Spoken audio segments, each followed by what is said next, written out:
You're listening to the Options Insider Radio Network.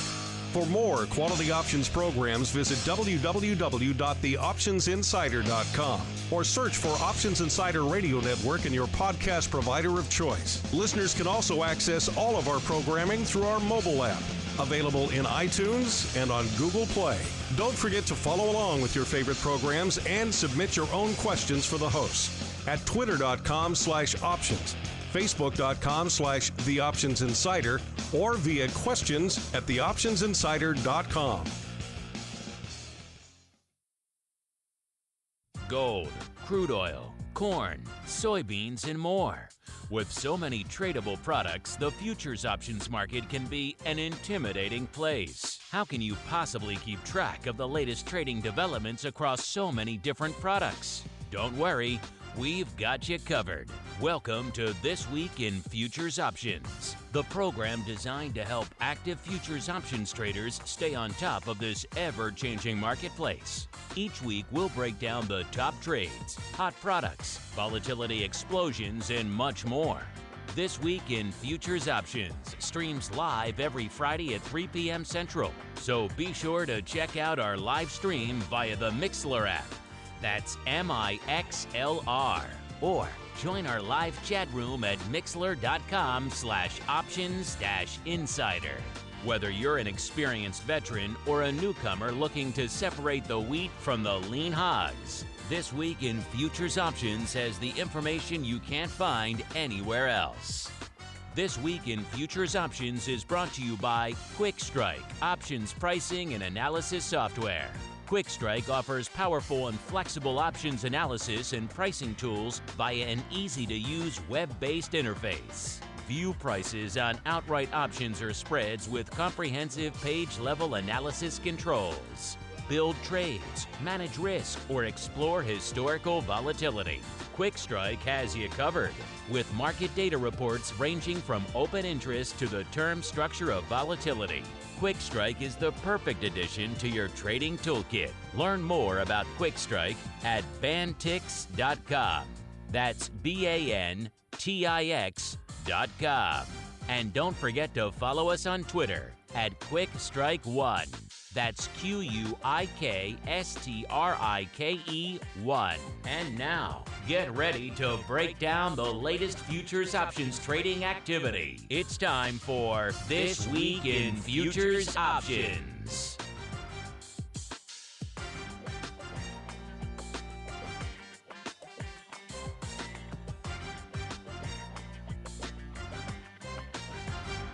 All right, everybody. I don't know about you guys, but I'm feeling the funk from that tune, one of my favorite tunes on the old network. You know, we're wrapping up the week here when you hear that tune, and you know it's time for TWIFO. This Week in Futures Options, as the name implies. This is the show where we break down all of the hot, the amazing, the head-scratching, sometimes weird and wonderful action going on the other side of the fence, the futures options side of the fence. My name is Mark Longo from theoptionsinsider.com, as well as, of course, from this here old network.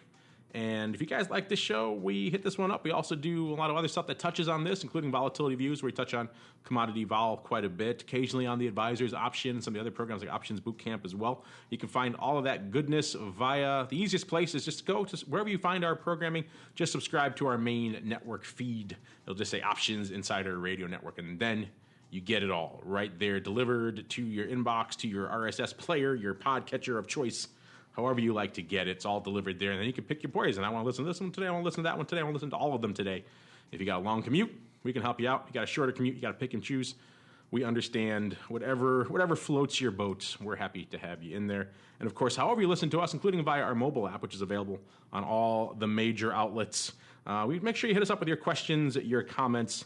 We do love to hear from you guys at the end of the day. You're the reason we do this. So if you have questions, if you have comments, if you have insights, pearls of wisdom for us, hit us up. Website, questions at theoptionsinsider.com, add options on Twitter or StockTwits. You know how to find us. And it's all baked into the mobile app as well to make your life even easier. And joining me on the old TWIFO yet again, not from parts unknown, but actually from the QuickStrike World Global, nay, Interstellar HQ, is Mr. Nick Howard, the founder of Bantix Technologies and creator of a little platform we like to use around here called Quick Strike. Mr. Nick, welcome back to the show. Glad you could join us from the Interstellar HQ. Yes, we're out in here in the western suburbs HQ, so not quite the stratosphere or interstellar, but, far out there nonetheless.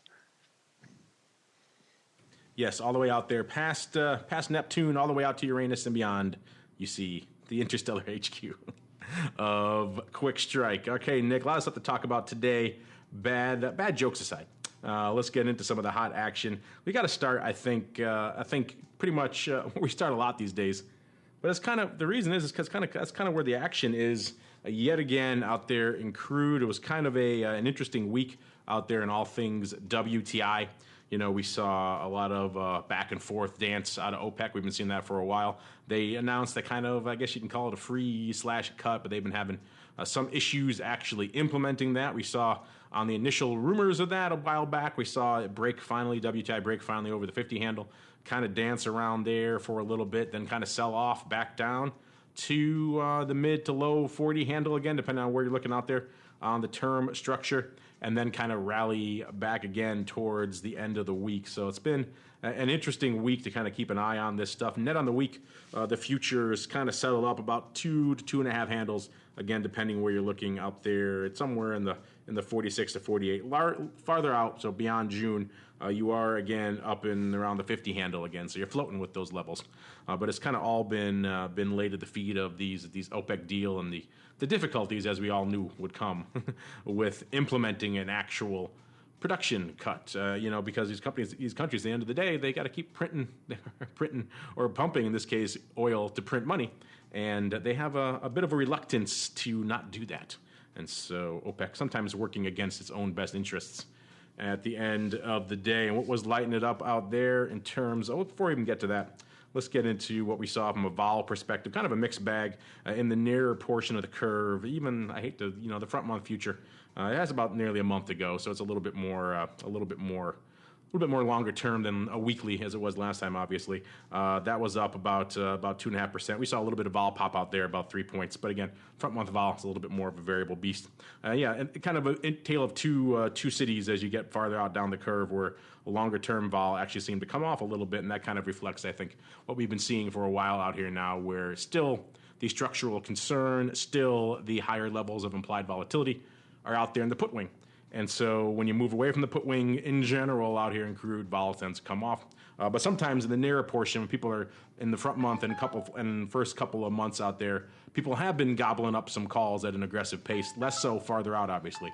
So when we're seeing that, and then that's why I think we see this discrepancy where the front month has a bit of a gain from a vol perspective, and then because it's a little bit steeper from a call skew perspective, and a little bit shallower the farther out you go out there. Of course, we can delve all into quick skew, and you guys can see all that for yourself in a little bit, and I'll let Nick run with that a little bit as well. He is the arbiter of all things quick skew over there. By the way, I forgot to mention top of the show, you guys can always join us every Friday, 3 p.m. Central via Mixlr, MIXLR. We tweet that link out all the time every week. If you've seen it before, it's the same link, so just hop on board. Love to see you in there, asking questions, giving Nick a hard time, all that fun stuff. Of course, you can always follow along with the reports as well whenever you're listening to the show, live or after the fact, heading on over to cmegroup.com/twio. Forget the F, leave off the F for fun, this week in options as opposed to this week in futures options.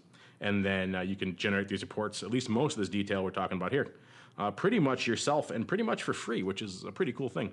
All right, moving on to where the action was a little bit broader than it has been lately. WTI has been very, very front heavy, 2/3 or so of the volume going up in the front month. This time a little bit less, only about half, just a tick over 50% coming in that front Jan contract, which is interesting. That shows a little bit more spread, and again, kind of reflecting what we were saying earlier with the Feb and other contracts getting a little bit of love as well. The vol coming up and getting a little bit of action, about a little bit less than 20, about 19% in the Feb, and going out to March about 15%. So a nice, healthier spread than we've seen in some recent weeks here. And talking about what was lighting it up out there, number one with a bullet out here, the hot option this week in all things WTI was the Jan 50 call, lighting it up pretty much all week. The weakest day being today, only about 3,900, but a total of about 33, nearly 34,000 going up out there today, or excuse me, this week. About 6,000 on Monday, and then about nearly 9 both days, Tuesday and Wednesday. Again, that's where a lot of the back and forth action was out there in WTI this week, and then a little bit lighter, about 6,000 on Thursday. So a decent smattering throughout the week, and that was clearly number one. Number two, though, not that far behind, again on the call side, are the Jan 46 calls, with 29,000 of those going up this week. About 16 of that 29 going up on Tuesday. So very much loaded on one day. Only 400 and change going up on Thursday. So not as evenly spread out throughout the week. Clearly a big frenzy going up out there on Tuesday. And also a lot of them are opening, which is kind of interesting. So a lot of opening activity on the Jan 46s. And then you get a little bit still. It was pretty much it was a Jan call strip this week. This is where the hot options, the hot activity was. The Jan 55s, the Jan doubles, also lighting it up to the tune of 28,000, 10,000 of those. So about a third coming on Wednesday. So an interesting mix out here, and a lot of those, nearly half of those opening on Wednesday as well, and 8,000 going on the Tuesday. So Tuesday and Wednesday, the hot days for a lot of these contracts. That they're not entirely surprising on that front. Again, about 28,000 open total. Those are the top three kind of products we saw lighten it up out here this week. Open interest up a fairly significant amount, about 12.5% actually this week, up 213,000 contracts. So again, an aggressive week, volume-wise, volatility-wise, and a lot of the action still, Mr. Nick, out there in the call wing, at least in the front month in Jan. Hence, that's why we saw some bidding up out there in the Jan contract from a vol perspective. What's your take, and what's catching your eye out there from a quick skew perspective in crude, sir? Well, I just tweeted a January quick skew chart for 3 months, and we'll talk about that in a second. But I think what's catching my eye the most, if you start to dive into some of these most active links to see what happened this week. Like you mentioned briefly, you're seeing a lot of green in terms of the change in open interest across a lot of different strikes. And I think what's catching my eye really here is the majority of the trade is we're between the 40 and 60 range, and it's probably even tighter between the 40 and 55. So you're seeing a lot of trade within this range of strikes, and like we've been talking about for weeks now, we've said how it's the 40 to the 50 range, and for a while earlier this week it looked a little bit scary when we started to break down below 43, and then everything sort of came back again. So a pretty diverse opening of strikes. Not opening, increased open interest of strikes. Now, remember, December went off this month, so there's probably, or this week, so there's probably a lot of rolling into the January contract. But, a lot of trade within the 40 and 50 range, which is what you expect, and not a lot of flyers from a strike standpoint. The farthest out strike in the high volume trades this week is the 60 strike in the Jan. You're seeing a little bit more. A little bit more range further out, but if we go out as far as like the July contract, we see some 20 puts trade, which is a pretty oddball. You see some 35 puts trade out in December, even some hundreds and 95s as well. But I think what really catches my eye is just the continued increased open interest, especially in the January and the February contracts. And that's going to be with the people that were in these rolling into these new front month contracts. But then just the continued open interest in the WTI across the board, 11 or 12%. If you're looking at Twio, you're going to see 12% in a blue row down to the bottom, which is just what's showing. And then in the light green up on top, that's across all the expirations that we are tracking. And I think we're doing like 3.5 years of the 10 that are out there. So just a pretty widespread trade. So a lot of volume and a lot of different strikes, which is always good. So that means there's some activity and there's some things you can do there from a trading standpoint. As far as the skew, everybody who's looking or can see, you'll notice that it's green. For the 25 delta risk reversal in the Jan, the Feb, in particular. The rest, I'll call it flattish. Anything less than a half, I'm going to call flattish. But about a 1% change in the 25 delta risk reversal, and that's coming from an increase in the call volatility and a decrease in the put volatility for this week. So we're seeing a little bit of a tightening. And if you look at the tweet that went out there, you'll see that the channel is sort of narrowing a little bit. And for a 27-day option, that's actually it's a pretty good time to start narrowing there. So if we look at some of the longer dated stuff, if we take a look at what February looks like, and we take a look at the quick skew there as well, we're going to see. Let's see what we got from a historical standpoint there. If I look at here we go.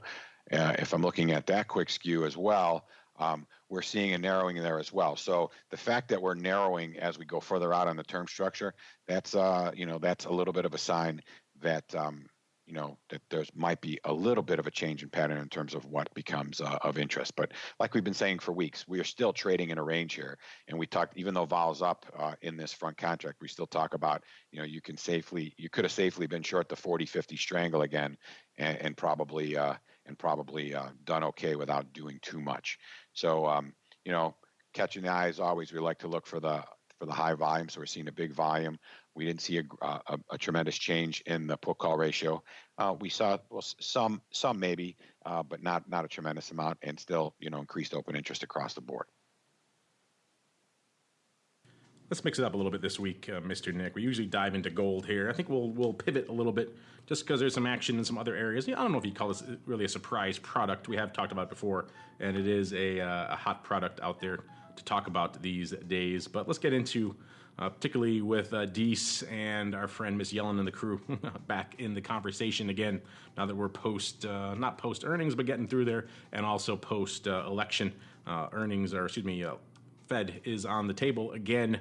And we saw a lot of action out there across the rates complex, including action out there in the 10-year, which is kind of interesting. We saw net on the week, the 10-year off by about a point and a half or so out there, depending on where you're looking out there in the term structure. Volatility kind of unched net on the week. Similar stuff out here from a skew perspective. That's net skew, remember. That's not the old quick skew breakdown. I'll leave that for Nick to dive into a little bit deeper. By the way, if you like the quick skew, we're thinking about putting out some cool little items and alerts for that on you throughout the week. So stay tuned for those. That's a kind of a fun tool, and it is kind of interesting to look and see how these things are breaking down sometimes. That said, it was a strong week from an overall open interest perspective, up nearly a quarter this past week. So sizable gains over the past week. I'm sure there's some behind the scene machinations. We can get into that in a little bit, but why that number is so strong. But in general, about 643,000 contract. That's a sizable chunk, and a lot of that paper, about 250,000 of that, a little bit more, coming in the Deese contract, which had nearly 60% of the paper out there, again indicating kind of what we're talking about, Fed juicing up the markets here a little bit. And the action, if you're wondering, where was the action out here, it was on the put side pretty heavily, and it was pretty much the 125 half puts were number one with a bullet out here. We talk about some of these other products. These things do 2,000, 3,000, 9,000 contracts. This is the 125 half puts out here, and Deese doing over 250,000 contracts last week, just in that one option, that one strike alone. About pretty fairly distributed, with the exception of today being the light day. 60,000 on Monday, about nearly 50,000 on Tuesday, nearly 90 on Wednesday, and 50 again on Thursday, only about 17,000 today. Total of about 264. And of that Monday options, that's kind of interesting, about nearly 30,000 of that was opening. A lot of closing on the rest of the week, though, so about nearly 30,000 again, closing the next day. So kind of interesting to watch this open interest kind of flow back and forth out here. And number two, also with the bullet, a pretty impressive bullet, were the Deese 124 puts going out here with about a little bit less than 250,000, about 221,000 on the week. Again, the lion's share, the big day coming on Wednesday, about 87,000, almost exactly equal paper here to the 125 half puts, and 124 maybe a vertical going up on that day. I'll have to dig in a little bit and check that out. But again, opening on Monday, closing a lot of the rest of the week, and a fairly light day out there as well. And the number three, if you weren't done with the puts and you said what comes in between 124 and 125 half, you said what about the 125s? Well, those were lighting it up as well. About 187,000 of those bad boys going off this week, with about 65,000 of that coming on Monday. Again, substantially opening on Monday and then also opening a bit on Wednesday as well, 53,000 contracts. So kind of interesting to watch how this paper flow unfolded out here during the week. We don't get a chance to talk about rates a lot. I know, Nick, this is kind of back in your neck of the woods. You're an old school Eurodollars guy, so this stuff is near and dear to your heart. But it is kind of interesting to see just the kind of the numbers. It just puts it in perspective. You know, we talk about something like a lean hog, something else, like even like a silver. It doesn't, you know, a few hundred, a few thousand contracts on a given strike, and now we're talking 250,000 on just a single strike on just the puts alone, not even the calls. It's just it's a totally different beast. From a volume perspective, and shows some of the liquidity that's available in some of these products out here once you start playing out in these realms. That said, I know, Nick, you've been looking at a lot of cool stuff. I think you may even have a suggestion. I won't spoil it for you. No spoilers here. But you may have something that caught your eye in terms of a crazy trade of the week. Is that right, sir? Yeah, so we'll jump over to that in a minute, but I think a couple things to sort of piggyback on what you had to say. So one thing that's going to be coming down the pike from Quick Strike, and it will be available and is available if you're a CME Direct user, and you look at the integration with Quick Strike, and I believe it's going to be out there soon enough in regular Quick Strike and potentially out there in free Quick Strike. But there's the ability to look at the block trades rather easily that are going up for these different benchmark products. And as I was scanning through the blocks for this week, we're seeing, you know, when you see chunky stuff trading on here. So if I go back to 14th, which is on Monday, you know, you saw 47,000 of 100 or the 40 of the 125 puts traded in the December contract, and then 26,000 in the 128 calls for January. And then on Wednesday, there were 30,000 of the 124 puts and another, you know, for the deck, and another 7,500 for the 125 and a half puts. And then, you know, there's just tremendous numbers that go up on the blocks, and that's why you see such big numbers. Here's a combo that traded 123, 129 combo in January, 30,000. So when you see that kind of thing happen on the blocks, those don't even hit the market. You know, you can imagine where all that volume's coming from, right? So a couple things to point out in here. So we're looking at, you know, the December, and if you look, like Mark said, that 125 and a half put, 250,000 in terms of volume traded this week.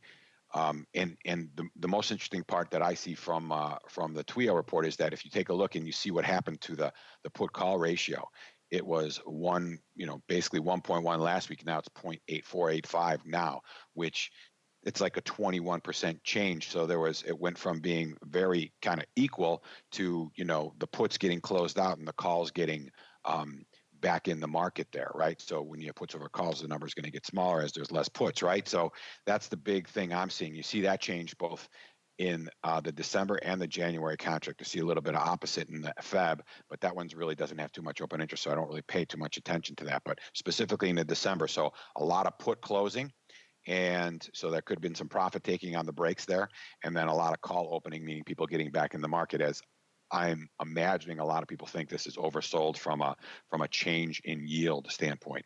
And the other important thing, and a lot of times, you know, you talk in the, you know, a lot of people don't necessarily understand what these strikes mean other than, you know, the numbers that they represent. So yeah, the 10 years trading, you know, whatever it is right now, what is it, 125 and 125 and a half basically. But what does that mean? So generally speaking, you know, the people that are looking at this product are looking at what the yield is on the strike. So what's the yield associated? So each future has a cheapest to deliver note or bond that it's tied to. So, and that note or bond has a yield. So the range of strikes from a yield perspective that traded this week are from 1.5% to 2.25%.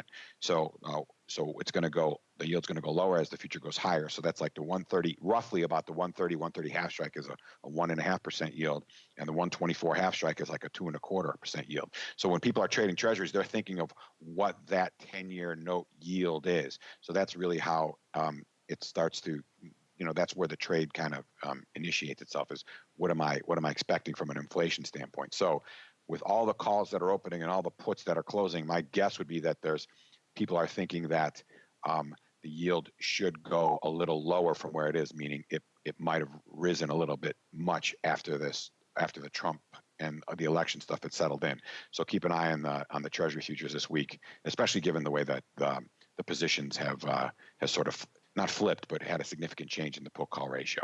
Now, for our crazy trade of the week, at this point, if we go all the way out there to April, which really probably just came on the board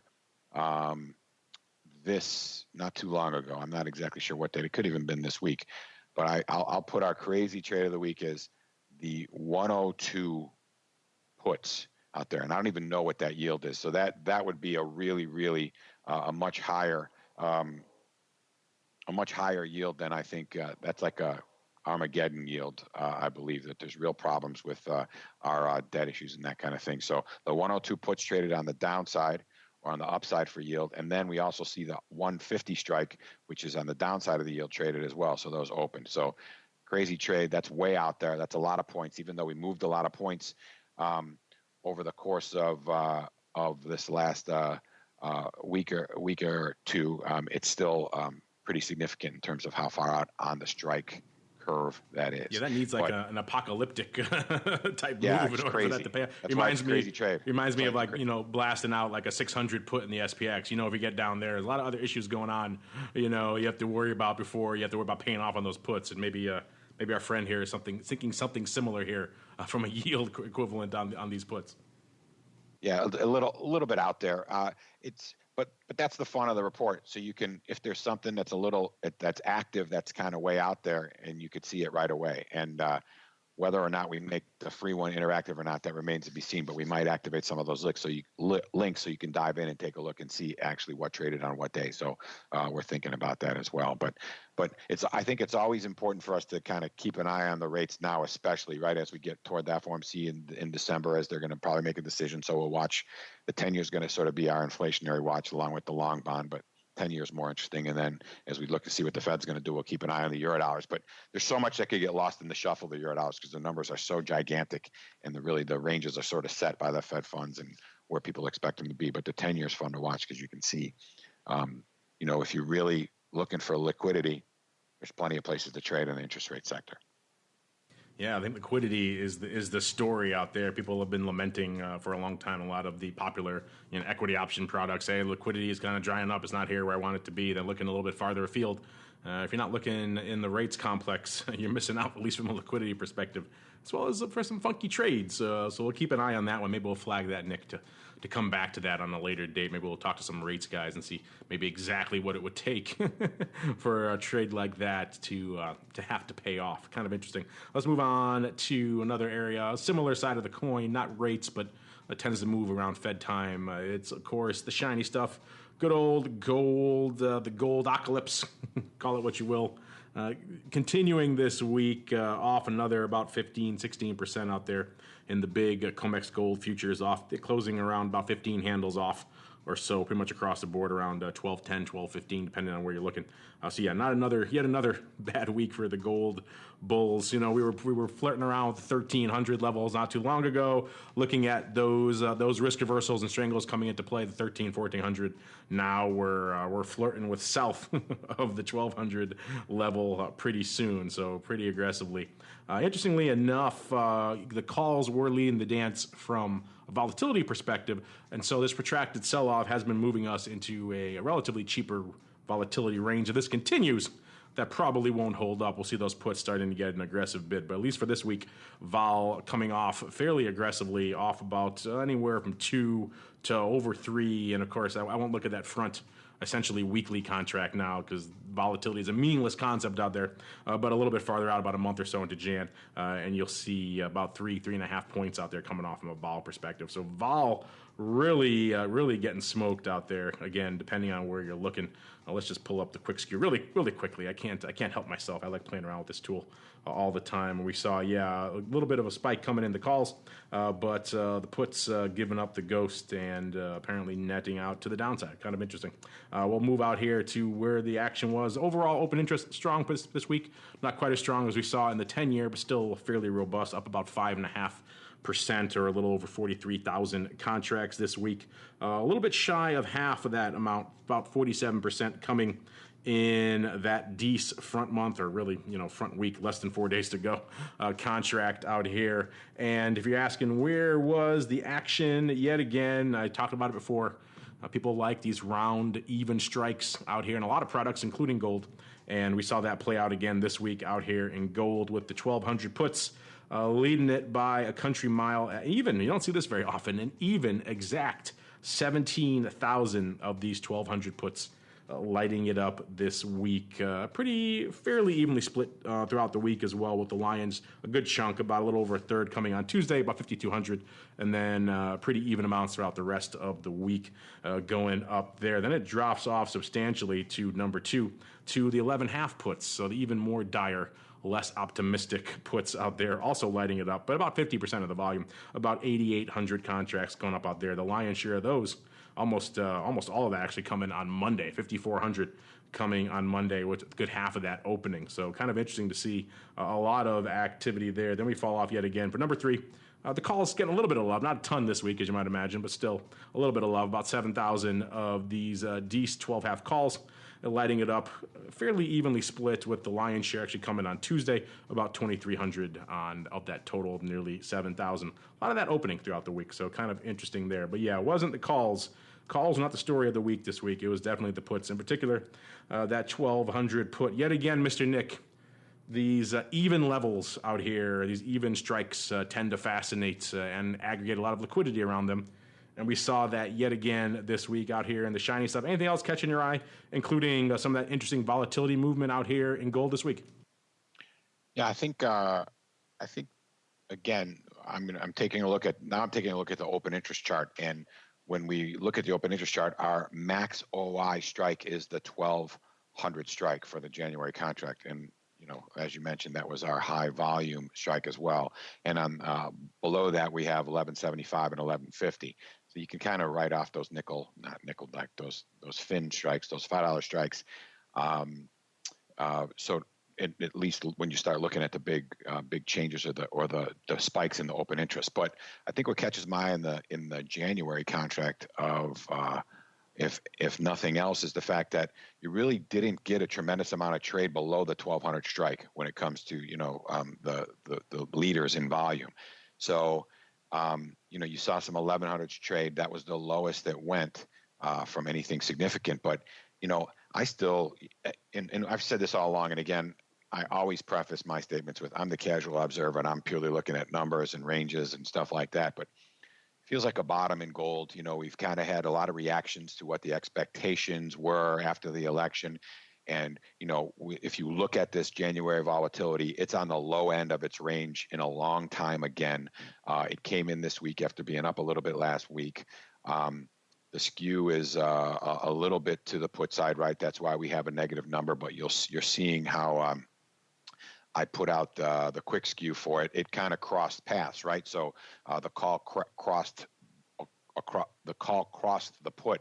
So the put went above the at the money, and the call went below or around the at the money. So there's a little bit of a tottering over there in the volatility curve. So something to keep an eye on, and you can see from that chart that has crossed back and forth, but it tends to have, or at least it has since early February, where the call was bid over the put. So might want to keep an eye on that kind of stuff. But for me, I'm going to say the same thing. Not a lot of that I've said over the last few weeks. Not a lot of strikes trading below the 1,200, at least in the January. I'll take a look real quick in the Feb, which is our next best open interest. And you see there's some stuff trading, but not, again, 1050 strike is the lowest, but there's really not much volume there. So feels like a bottom from a future standpoint to me. If that's the case and volatility is low, I'm going to say what I always say. I like puts. I like hedge puts.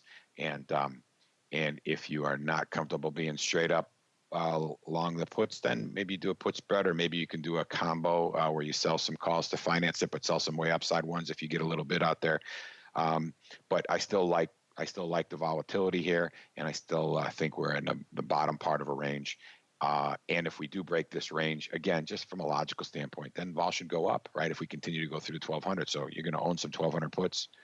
You can even buy puts below that, and hedge them. That's probably a better from a premium deal standpoint. But, we break significantly below 1,200 at 1150, you're going to see vol pop, and you're going to see whatever you purchase down there going to be of value. So that's sort of what's catching the eye for me today. Not a lot below the 1,200 strike in terms of trade. There is stuff open interest-wise, but not a lot of trade this week, and it feels like a bottom from a future standpoint, and I think it's a buy from a volatility standpoint. Yeah, I kind of concur with you there, at least from expecting if we keep trending lower, like I mentioned, particularly breaking through that psychological 1,200 level. I would be surprised if we didn't see vol pop, if we didn't see the put wing get even more life than it has, and see vol kind of up across the board. That's kind of the, you can only follow the skew curve for so long before things have to break, and that's probably at the point where we'll be seeing now. You're right, but if we rebound, then you're right, then vol will come in. But if we continue this downside, particularly to the 1,200 level, I think those puts, you're right, could be attractive and fairly juicy. All right, let's keep on rolling. You guys like to hit us up with your questions, so we'll see if we can squeeze a few of those in our futures options feedback. It's time for your questions, comments, and insights. It's time for Futures Options Feedback. Submit your questions at twitter.com/options, facebook.com/The Options Insider, stocktwits.com/Options Insider, or via questions at theoptionsinsider.com. You can also submit your feedback via our Options Insider Radio Network mobile app, available for iOS, Android, and Kindle Fire devices. You can even ask your questions live every Friday at 3 p.m. Central via our Mixlr chat room. So grab the Mixlr app or just search for Options Insider at Mixlr.com. That's MIXLR.com. All right, everybody, you heard the man. Time to hit us up with those questions. We got a bunch coming in, so let's hit some of these now. All right, we got a few minutes. We can hit some of these. Let's go for this first one. Big Jack, nice straightforward question. He asks, how important are the futures when pricing the options? Should I pay attention to the term structure? One, very important. B, yes. No, we'll get a little bit more in depth than that. But yeah, people will come into this from a stock world, perhaps, and that kind of mentality are not used to this kind of notion of, using the futures to price up these contracts and having different prices throughout the term structure. The use of Apple's trading at whatever it is. There's no differential there. If it's Apple's at 100, then it's at 100, and that's what you price the options off of, regardless of the month. Of course, you have other things to factor in, volatility, time, essentially, but the stock is the stock. Futures, different beast, and we're talking about it here on the show all the time. Depending on where you look on the term structure, you're getting different prices, different volatility levels, different hot options. So it's a different beast depending on where you're looking. So obviously the first thing is to find the option that corresponds to the future, or vice versa, the future that corresponds to the option you're looking at. And make sure you're looking at the right one, because we get questions on that all the time. Why is this thing some sort of pricing discrepancy, and we have to explain to them, no, you're looking at the wrong future, you're looking at the wrong option. There's a lot of that still going on out there. I think some of that could be probably fixed with a little bit easier, a little bit less opaque, and a little bit less arcane symbology on the futures options side, but they're getting there, baby steps. They just did it on the equity options world, a big symbology overhaul. I think it still has some work to go there, but definitely some room to go on the futures options side. Some of these symbols a little bit impenetrable to the newcomer. But yeah, futures obviously huge in pricing the options, and the term structure is going to dictate how all these things. That also answers your questions you guys send in us all the time. Why is this particular option in this month so much more expensive than this one the month before it, or vice versa? Look at the term structure. That's usually 99% of the time the answer to that question. Anything to add here, Mr. Nick from the Global Nay Interstellar HQ? Well, I put out a gold term structure for everybody to take a look at, and there's also the term structure is out there for free on the CME Group website. So if you go to cmegroup.com/quickstrike, and then you'll see a vol term structure tool that is available for your use as well. Obviously futures are very important, right, when it comes to pricing your options. Yeah, the term structure, you can look at that as you likely mentioned, Mark, as an idea of what they think vol is going to do as time marches on, right?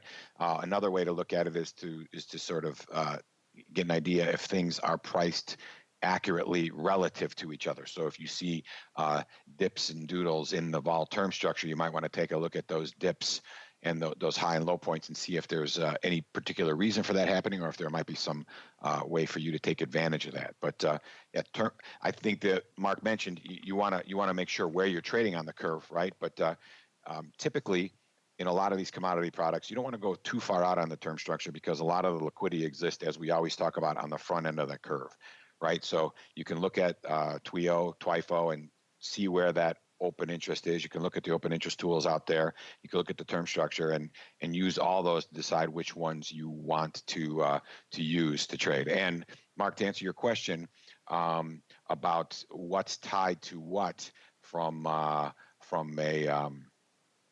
underlying standpoint, if you are a Quick Strike Essentials free user, or any Quick Strike level user, in the Quick EDU section there under contract specs, you can go and see the expirations, all the symbols, and then what underlying future they're tied to. So you'll see when the future expires, and also when the option expires as well. So yes, it is a little bit cryptic when you go to the exchange sites. They don't always tell you what options tied up to what future, but within Quick Strike you can get that very easily. And if you ever want that, anybody ever wants to see it, just tweet us and we'll push out a list, and you can save it, because we have 3 or 4 years worth of expirations out there, so you'll always be able to follow it fairly easily. So keep that in mind. Yeah, I'm just waiting for the day when all these exchanges stop pushing out, like, LOJ7, and they start pushing out the actual what the contract is. I know that'll make people's lives so much easier out there who are trying to come. I mean, that's been a big push on futures options for so long, is trying to get more retail to embrace them. So little changes like that, I think, could go a long way. People who've been in the business for a long time. You were in the futures options pits over there at CME. I was on SPX side. Those symbols aren't as impenetrable to us. They seem kind of normal. And maybe we don't see the matrix. We don't see the code. We see the matrix. Other people see the code, and it's kind of daunting to them. They don't want to see that.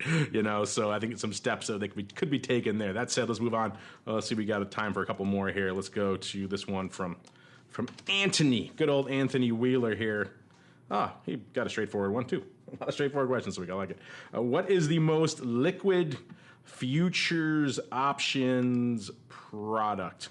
I'm going to assume we're going to limit it to, like, domestic stuff here, and what we're trading to, like, CME and stuff. Those are the big liquid domestic ones. There's some funky ones around the world, like Kospi and some of the rebar stuff over there, and in China and stuff. There's funky contracts. We won't get into those.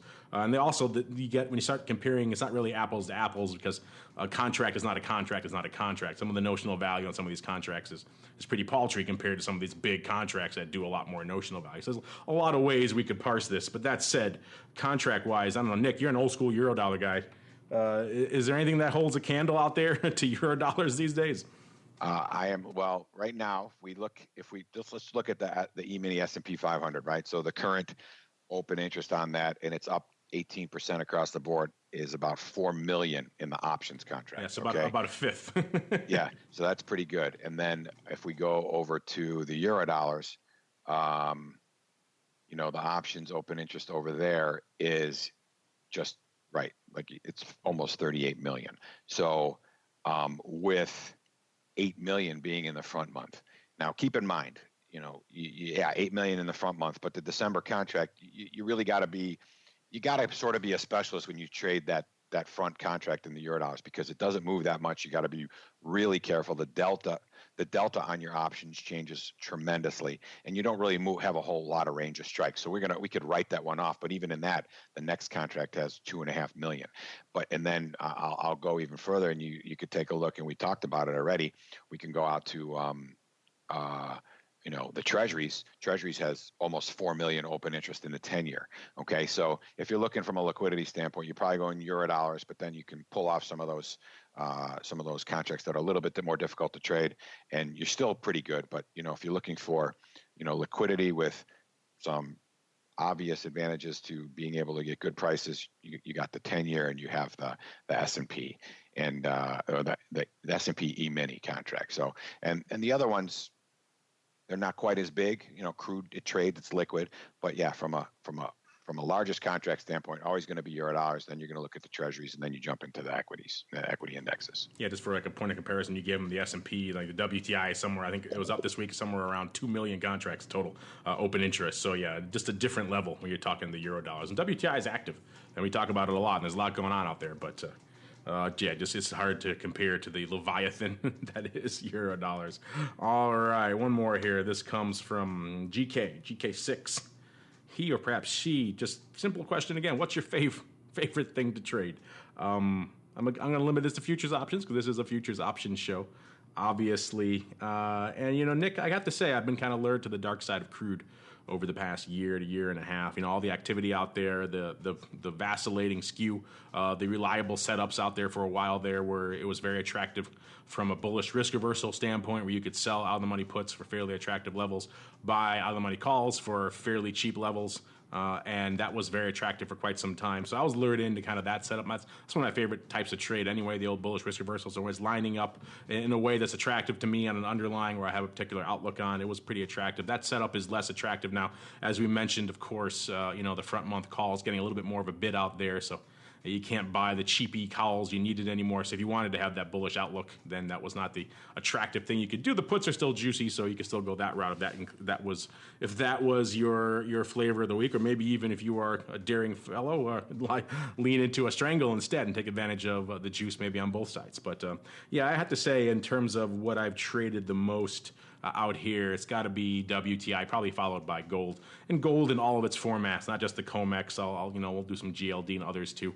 So there's a lot of different ways you can trade the metals, but definitely I'd have to say those two probably have done the most volume in. Not of course counting my old S&P futures and options days. That was as a professional. I'm talking more now on the content and recent side. So I won't count that. So you can't count euro dollars either, there, Nick. Yeah, no, I would have discounted it. I mean, clearly, because I know that product the best. But just from a current standpoint, I just like the way gold's acting from a trader's perspective. I just think there's, if you can ask people that trade out there, and there's people who tend to like trading from the long side, and there's people who tend to trading from the short side. And I think you have to learn to do both, obviously, to be successful. But I think that there's opportunities in that market to do it from both sides, because you have a wide enough range where you can get short some premium from a strangle standpoint, a wide enough range where you can do some risk reversals like Mark talked about, and in both directions, and a reasonable level of volatility, at least at this point, where you can trade and not get crucified on a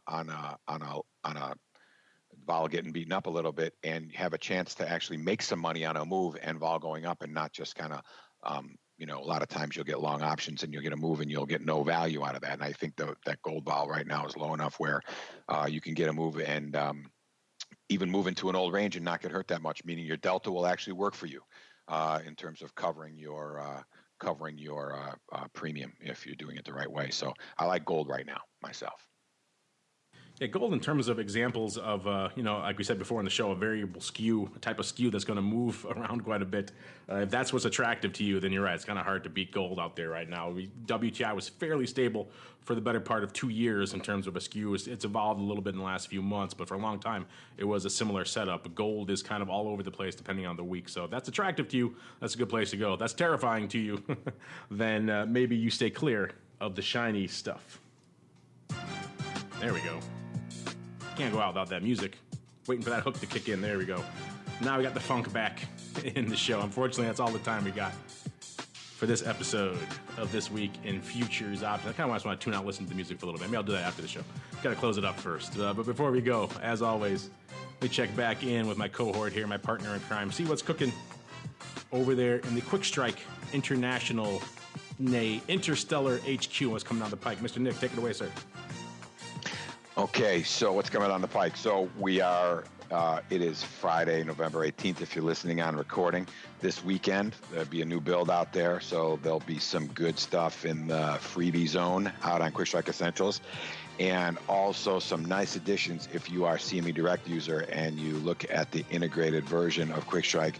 You're going to see some good stuff out there from a block trade visualization standpoint, market scanning standpoint, as well as some other reports. So if you're not on Direct, get on Direct, because there's a lot of free stuff that you can get at, and that's updated live volatilities and the ability to look at trades directly from the interface. So take a look, and that integration is getting better and better. And as far as other CME Group related quick strike stuff, there'll be some new reports coming out here before the end of the year, probably some scan reporting stuff. And if you ever go out there to the tradingfloor.com, which is a Saxo Bank website, you should see some good benchmark visualization tools out there as well, coming from your friends over at Quick Strike. So some good things happening, some new releases. I think after this next release, we'll take a little bit of a break and kind of clean up a few messes here internally. But then after the new year, you should see a sort of a trickle slash mini little like water pouring down the stairs in terms of new stuff coming out, both free and subscription level. There you go. Check it out. Kick the tires over there. CMEgroup.com/Tweo to see the reports. And if you want to upgrade, CMEgroup.com/QuickStrike to get a login at least. You can still use the essentials there.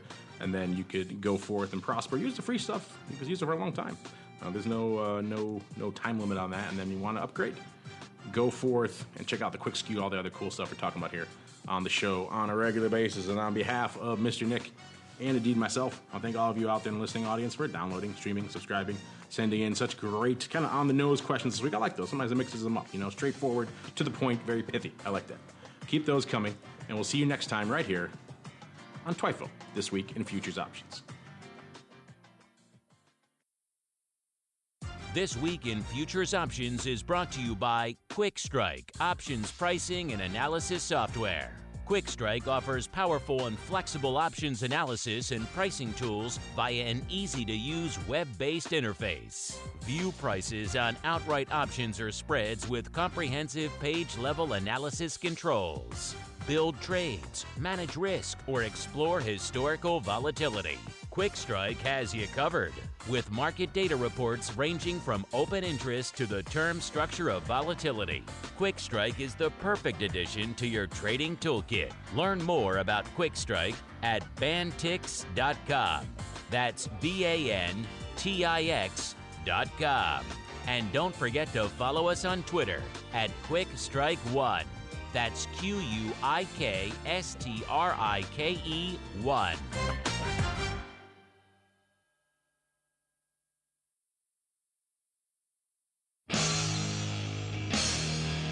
The preceding program was a production of the Options Insider Radio Network. For more quality options programs, visit www.theoptionsinsider.com or search for Options Insider Radio Network in your podcast provider of choice. Listeners can also access all of our programming through our mobile app, available in iTunes and on Google Play. Don't forget to follow along with your favorite programs and submit your own questions for the hosts at twitter.com/options, facebook.com/theoptionsinsider, or via questions at theoptionsinsider.com.